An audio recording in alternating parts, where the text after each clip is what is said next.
فَإِنَّ أَحَدَكُمْ إِذَا صَلَّى وَهُوَ نَائِمٌ لَا يَدْرِي لَعَلَّهُ يَسْتَغْفِرُ فَيَسُبُّ نَفْسَهُ. آپ نے فرمایا وہ جس کو نیند آئی ہے وہ نماز نہ پڑھے حتیٰ کہ اس کی نیند ختم ہو جائے. کیوں؟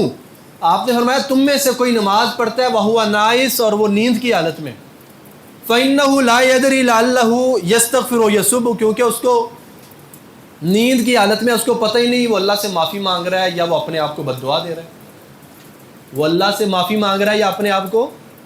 وہ حدیث میں آتا ہے نا جب شراب کی فائنلی حرمت نازل نہیں ہوئی تھی تو ایک صحابی تلاوت کر رہے تھے، انہوں نے شراب پی اور تلاوت کرتے ہوئے کیا کہنے لگے، قل یا ایھا الکافرون، ہے کافرون ایسے نا، لا اعبد ما تعبدون، ہم اس کی عبادت نہیں کرتے جس کی تم عبادت کرتے ہو. تو صحابی نے شراب پی ہوئی تھی، شراب کی حرمت نازل نہیں ہوئی، تو وہ نماز پڑھتے ہوئے کہنے لگے کافرو جس کی تم عبادت کرتے ہو ہم بھی اس کی عبادت کرتے ہیں. تو اس کے بعد کیا ہوا، فائنل حرمت نازل ہوئی شراب. کیوں؟ الفاظ تاثیر رکھتے ہیں.